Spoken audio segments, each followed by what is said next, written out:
नमस्कार विद्यार्थी मित्रमैत्रिणींनो, आज आपण पाहणार आहोत स्टेट बोर्ड इयत्ता 7वी भूगोल पाठ क्रमांक 5 वारे स्वाध्याय। आपला पहिला प्रश्न आहे 5 वारे पृष्ठ क्रमांक 21 वरील प्रश्नांची उत्तरे। त्यातील पहिला प्रश्न 1 वर्गाच्या खिडकीतून बाहेर पहा, कोणत्या वस्तू हलताना दिसत आहेत आणि कोणत्या वस्तू स्थिर आहेत? आणि याचं उत्तर आहे झाडे, पाने, फुले इत्यादी वस्तू हलत आहेत, तर इमारती, घसरगुंडी, सीसॉ इत्यादी वस्तू स्थिर आहेत। प्रश्न क्रमांक 2 हलणाऱ्या वस्तूंपैकी कोणत्या वस्तू स्वतःहून हलत आहेत? आणि याचं उत्तर आहे हलणाऱ्या वस्तूंपैकी कोणतीही वस्तू स्वतःहून हलत नाही।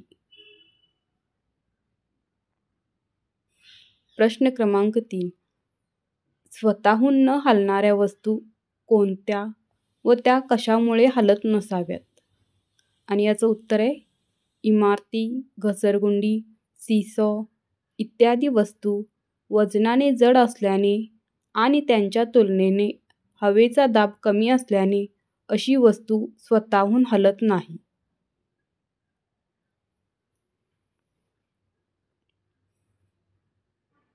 प्रश्न क्रमांक 4 कागदाच्या भेंडोळीला व टेबलाला अजिबात स्पर्श न करता भेंडोळी टेबलाच्या दुसऱ्या बाजूला पोहोचण्यास काय करावे लागेल?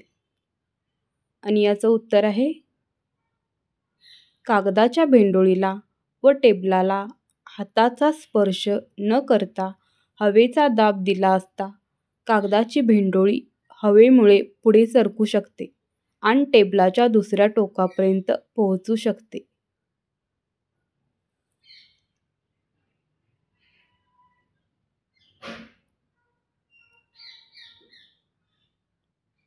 प्रश्न क्रमांक 5 कोणाची कागदाची भेंडोळी टेबलाच्या दुसऱ्या टोकाला प्रथम पोहोचते? आणि याचं उत्तर आहे चित्रामध्ये एक मुलगी वहीच्या साहाय्याने कागदाच्या भेंडोळीला हवा देत आहे, तर दुसरी मुलगी तोंडाने फुंकर मारत आहे। तोंडाने फुंकर मारत असलेली कागदाची भेंडोळी टेबलाच्या दुसऱ्या टोकापर्यंत पोहोचेल।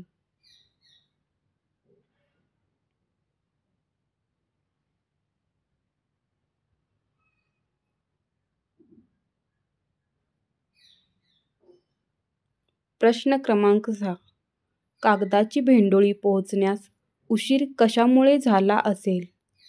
आणि याचं उत्तर आहे हवेचा दाब कमी होतो म्हणून कागदाची भेंडोळी पोहोचण्यास उशीर झाला।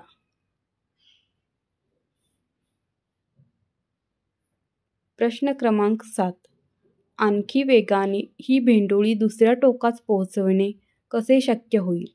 आणि उत्तर आहे हवेचा दाब वाढविला असता कागदाची भेंडोळी लवकर पोहोचविणे शक्य होईल।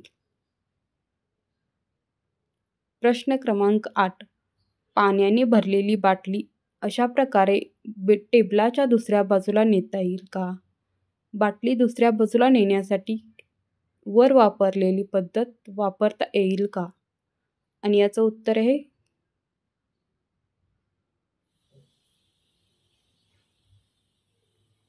पाण्याची बाटली जड असल्याकारणाने ती टेबलाच्या दुसऱ्या टोकापर्यंत नेण्यासाठी वरील पद्धत उपयुक्त ठरणार नाही।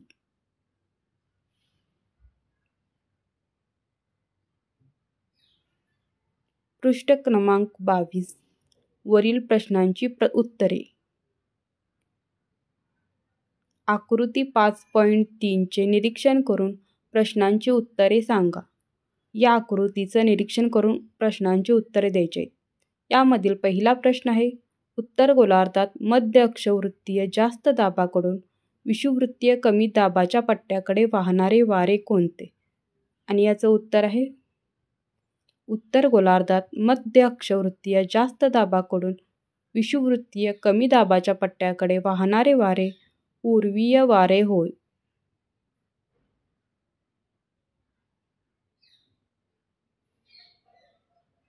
प्रश्न क्रमांक 2. पश्चिमी वाऱ्यांची दक्षिण गोलार्धातील दिशा कोणती? उत्तर आहे पश्चिमी वाऱ्यांची दक्षिण गोलार्धातील दिशा वायव्य ते आग्नेय असते.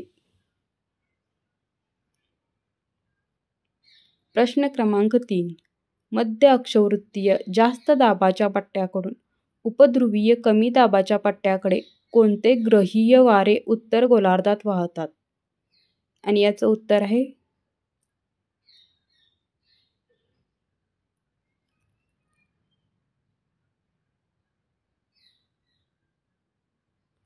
मध्य अक्षवृत्तीय जास्त दाबाच्या पट्ट्याकडून उपध्रुवीय कमी दाबाच्या पट्ट्याकडे पश्चिमी वारे उत्तर गोलार्धात वाहतात.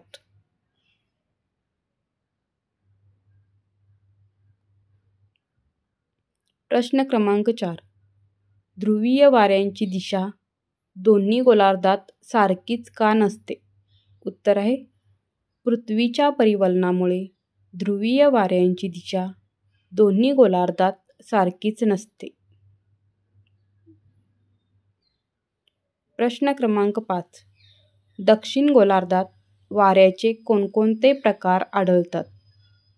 उत्तर आहे दक्षिण गोलार्धात ध्रुवीय वारे, पश्चिमी वारे व पूर्वीय वारे हे वाऱ्याचे प्रकार आढळतात. प्रश्न क्रमांक 6. पूर्वीय वारे उत्तर व दक्षिण गोलार्धात कोणकोणत्या दिशेने वाहतात? उत्तर आहे पूर्वीय वारे उत्तर गोलार्धात ईशान्य ते नैऋत्य व दक्षिण गोलार्धात आग्नेय ते वायव्य दिशेने वाहतात.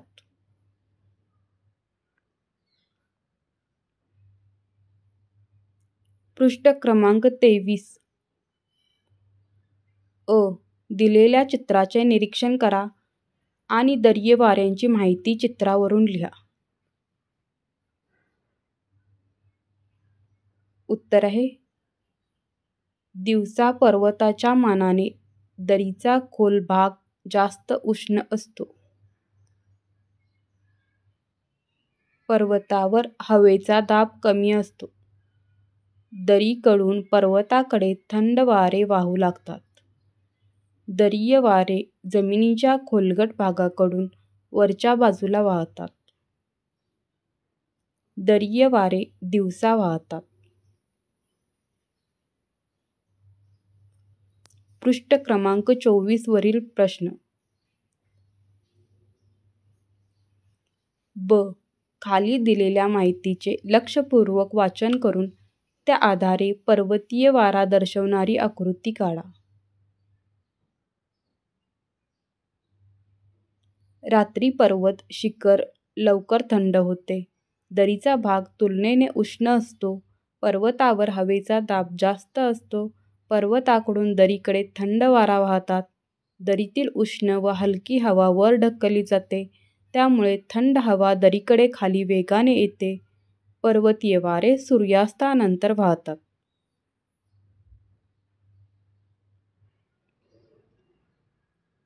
आणि आपली आकृती असणार आहे अशा प्रकारे. ही आकृती आहे पर्वताकडून दरीकडे वाहणारे पर्वतीय वाऱ्याची आकृती. पृष्ठ क्रमांक 25 वरील प्रश्नांची उत्तरे. पुढे दिलेल्या आकृतीचे निरीक्षण करा. खारे सागरीय वारे व मतलई म्हणजेच भूमीय वारे याविषयी विचारलेल्या प्रश्नांची उत्तरे सांगा.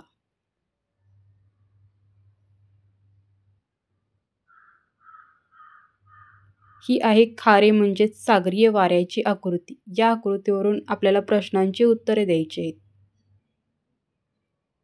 ही आहे मतलीय म्हणजेच भूमीय वाऱ्याची आकृती. या आकृतीवरही आपल्याला काही प्रश्न विचारलेले आहेत.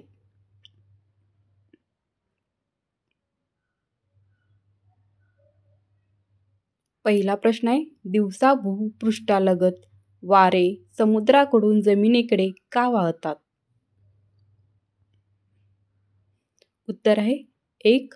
दिवसा समुद्राच्या पाण्यापेक्षा किनारी भागातील जमीन लवकर जास्त तापते. व जास्त प्रमाणात तापते तेथील हवा ही जास्त तापते व हवेचा दाब कमी राहतो.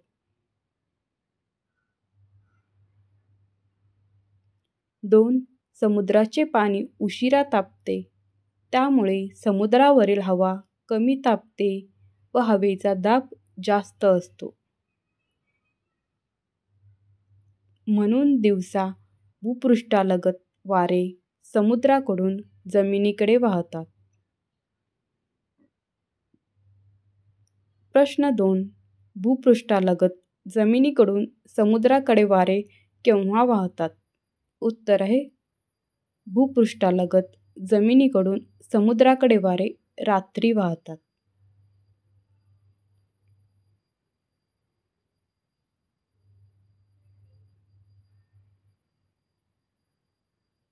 पुढचा प्रश्न क्रमांक 3. आकृती अ वरून वाऱ्याच्या संदर्भात वर्णन करा. ही आहे खारे म्हणजेच सागरीय वाऱ्याची आकृती. या आकृतीवरून आपल्याला या आकृतीचे संदर्भ वर्णन करायचे. उत्तर आहे दिवसा समुद्राच्या पाण्यापेक्षा किनारी भागातील जमीन लवकर व जास्त प्रमाणात तापते, तेथील हवाही जास्त तापते व हवेचा दाब कमी राहतो. समुद्राचे पाणी उशिरा तापते, त्यामुळे समुद्रावरील हवा कमी तापते व हवेचा दाब जास्त असतो.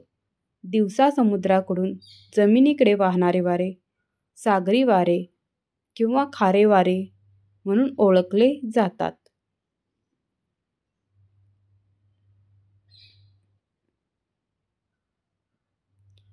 आकृती अ व ब चे तुलनात्मक वर्णन करा. यात हवेचा दाब, तापमान व वाऱ्यांचा विचार करा. आपल्याला 2 आकृत्या दिलेल्या आहेत, त्यांचे तुलनात्मक वर्णन करायचे आहे. आणि उत्तर आहे 1. आकृती ब मध्ये जमिनीवरील हवेचा दाब जास्त आहे, तर आकृती अ मध्ये समुद्रावरील हवेचा दाब जास्त आहे.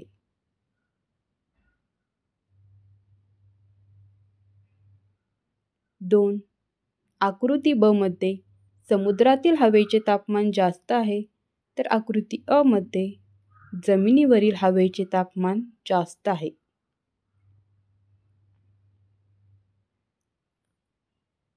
3. आकृती ब मध्ये वारे जमिनीकडून समुद्राकडे वाहतात, तर आकृती अ मध्ये वारे समुद्राकडून जमिनीकडे वाहतात.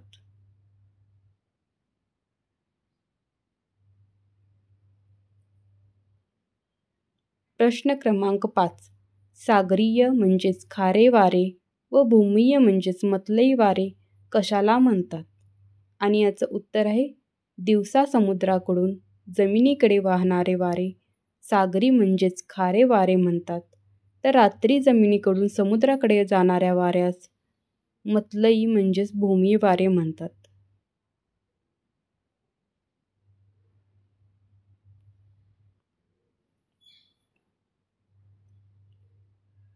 प्रश्न क्रमांक 6.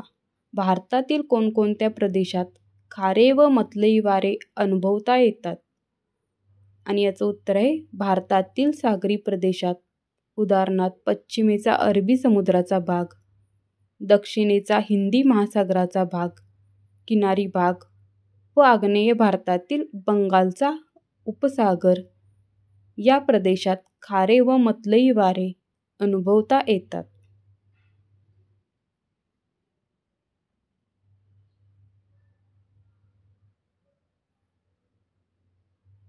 प्रश्न क्रमांक 7.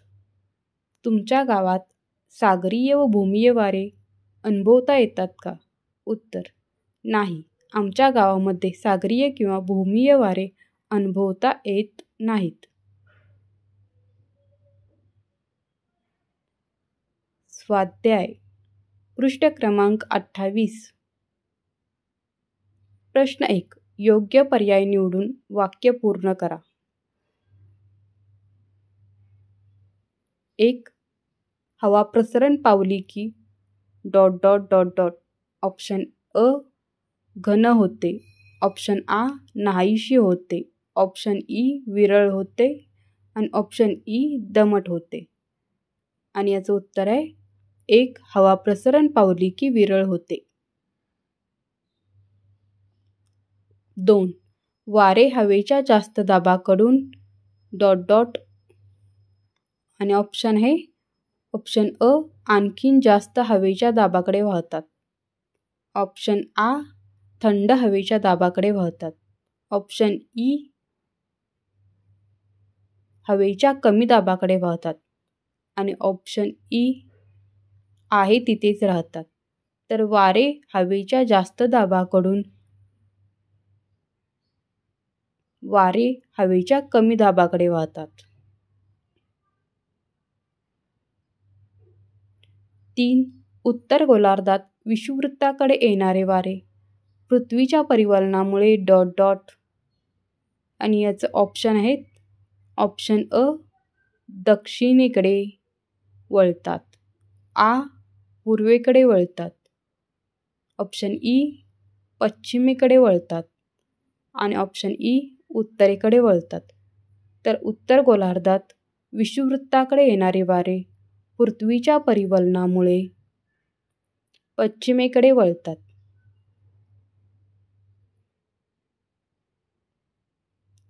4 भारतीय उपखंडावरून वाहणाऱ्या हंगामी वाऱ्यांची दिशा हिवाळ्यात ...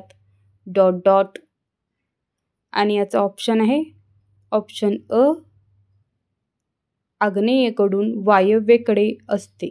ऑप्शन आ नैऋत्येकडून ईशान्येकडे असते. ऑप्शन ई ईशान्येकडून नैऋत्येकडे असते. आणि ऑप्शन ई वायव्येकडून आग्नेयेकडे असते.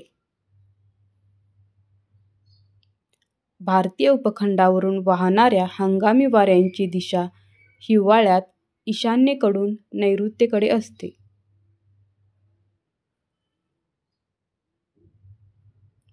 प्रश्न 5 गरजणारे 40 वारे दक्षिण गोलार्धात ... आणि ऑप्शन अ आहे विषुववृत्ताकडे वाहतात. ऑप्शन आ 40 अंश दक्षिण अक्षांशाच्या भागात वाहतात. ऑप्शन ई ध्रुवीय कमी दाबाच्या दिशेने वाहतात. आणि ऑप्शन ई 40 अंश उत्तर अक्षांशाच्या भागात वाहतात. तर उत्तर आहे गरजणारे 40 वारे दक्षिण गोलार्धात 40 अंश दक्षिण अक्षांशाच्या भागात वाहतात.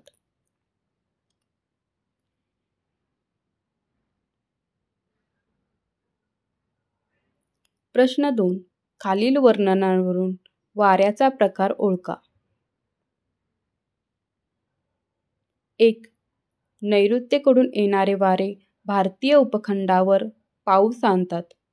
जून ते सप्टेंबर या काळात भारतात पाऊस पडतो. या कालावधीनंतर हे वारे परत फिरतात. आणि उत्तर आहे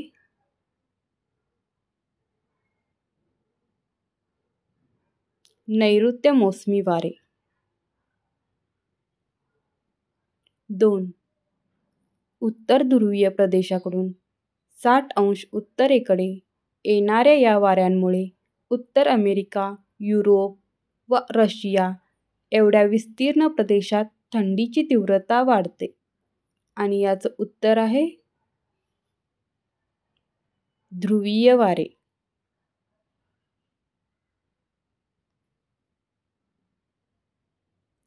3 डोंगर माथे दिवसा लवकर तापतात. तेथील हवा तापून हलकी होते व वर जाते. त्यामुळे या भागात कमी दाब निर्माण होतो. त्याच वेळी डोंगर पायथ्याशी दरीखोऱ्यात हवा थंड असल्याने जास्त दाब असतो. तेथील हवा कमी दाबाकडे वाहते. आणि याचं उत्तर आहे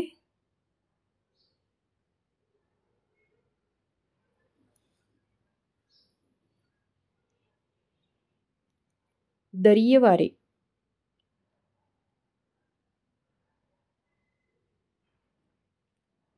प्रश्न 3 पुढे हवेचा दाब क्रमवार मिलीबार मध्ये दिलेला आहे.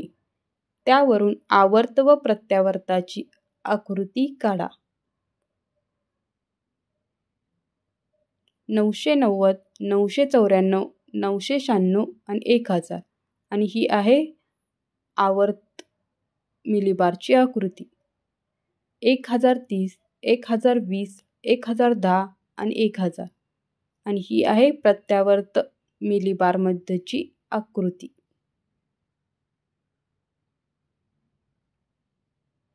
प्रश्न क्रमांक 4. एकच भौगोलिक कारण लिहा. त्यातील पहिला प्रश्न आहे, विषुववृत्ताजवळ हवेचा पट्टा शांत असतो आणि उत्तर आहे 1. विषुववृत्ताच्या उत्तरेस व दक्षिणेस सुमारे 5 अंश अक्षवृत्तांपर्यंत हवेचा दाब सर्वसाधारणपणे सारखाच असतो. 2. त्यामुळे वर्षातील बराच काळ विषुववृत्ताच्या भागात वारे वाहत नाहीत, म्हणून विषुववृत्तावर हवेचा पट्टा शांत असतो. 2. उत्तर गोलार्धातील नैऋत्य वाऱ्यांपेक्षा दक्षिण गोलार्धात वायव्येकडून येणारे वारे जास्त वेगाने वाहतात आणि उत्तर आहे 1.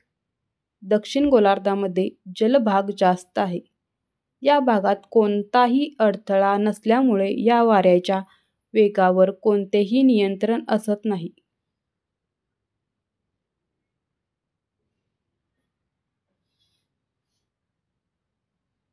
2. उत्तर गोलार्धामध्ये भूपृष्ठाचा उंच सकलपणाचा अडथळा असल्यामुळे वाऱ्याच्या वेगावर मर्यादा येतात. 3. त्यामुळे उत्तर गोलार्धातील नैऋत्य वाऱ्यांपेक्षा दक्षिण गोलार्धात वायव्येकडून येणारे वारे जास्त वेगाने वाहतात.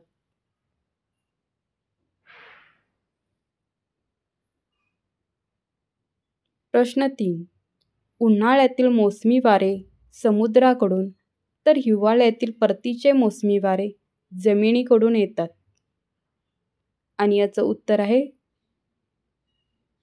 1. उन्हाळ्यात जास्त कालावधीसाठी जमिनीचे तापमान अधिक असते, त्यामुळे उन्हाळ्यात जमिनीवरील हवेचा दाब समुद्रातील हवेच्या दाबापेक्षा तुलनेने कमी असतो. त्यामुळे उन्हाळ्यातील मोसमी वारे समुद्राकडून येतात.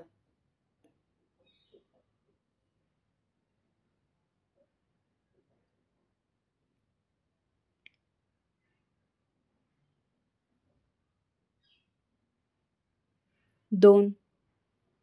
हिवाळ्यात जास्त कालावधीसाठी जमिनीचे तापमान कमी असते, त्यामुळे हिवाळ्यात जमिनीवरील हवेचा दाब हा समुद्रावरील हवेच्या दाबापेक्षा तुलनेने जास्त असतो.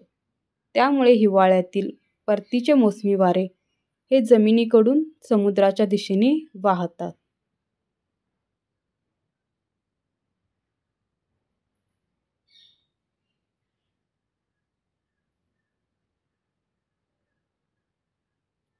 प्रश्न 4. वारे वाहण्यासाठी हवेच्या दाबामध्ये फरक असावा लागतो. उत्तर 1. हवेच्या दाबामध्ये फरक नसेल तर हवेची हालचाल होत नाही. 2. जास्त दाबाच्या पट्ट्याकडून कमी दाबाच्या पट्ट्याकडे हवेची हालचाल क्षितिज समांतर दिशेत होते. या हालचालींमुळे वाऱ्याची निर्मिती होते. म्हणून वारे वाहण्यासाठी दाबामध्ये फरक असावा लागतो.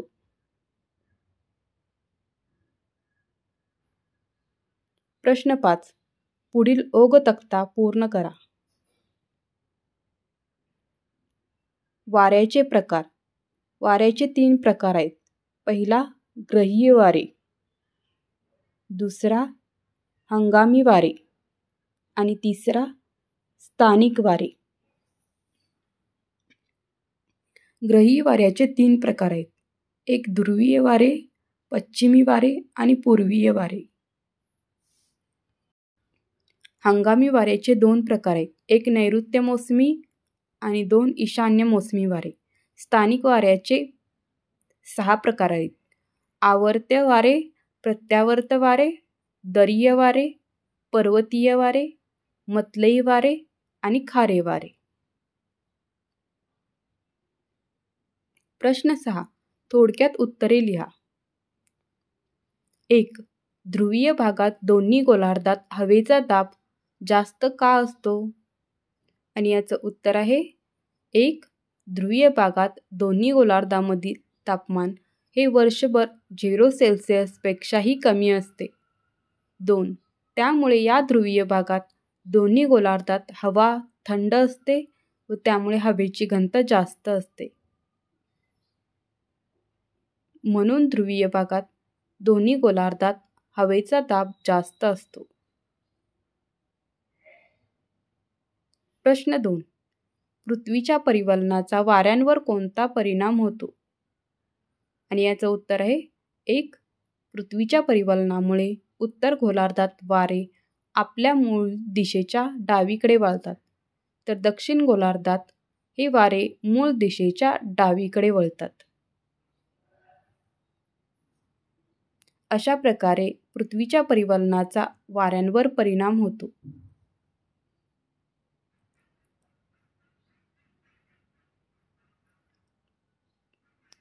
प्रश्न 3. आवर्त वारे चक्राकार दिशेनेच का वाहतात? उत्तर. एखाद्या ठिकाणी हवेचा दाब कमी असतो व सभोवताली हवेचा दाब जास्त असतो, तेव्हा आवर्त वाऱ्यांची परिस्थिती निर्माण होते. 2. कमी हवेच्या दाबापेक्षा क्षेत्र हे मध्यभागी असल्याने सभोवतालच्या प्रदेशातील जास्त हवेच्या दाबाकडून वारे वेगाने वाहतात.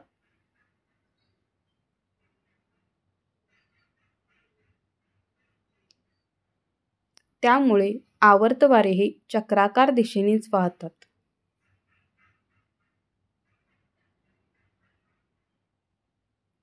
4. आवर्त वाऱ्यांची कारणे व परिणाम लिहा. उत्तर.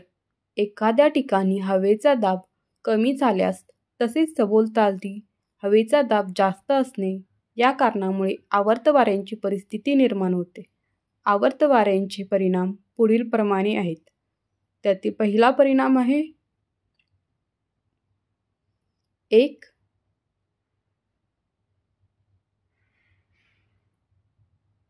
आवर्त वाऱ्यांमुळे आकाश ढगाळलेले राहते.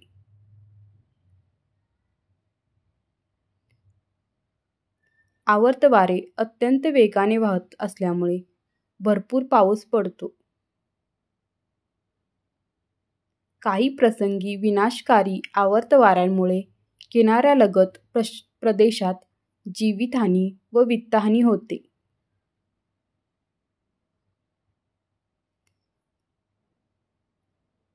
धन्यवाद मित्रमैत्रिणींनो. तर अशा प्रकारे आज आपण इयत्ता 7वीच्या भूगोलच्या पाठ्यपुस्तकातील घटक क्रमांक 5 वारे हा घटक अभ्यासलेला आहे. जर तुम्हाला असेच व्हिडिओ पुढे पाहायचे असतील तर माझ्या चॅनेलला लाईक करा, शेअर करा आणि सबस्क्राईब करा.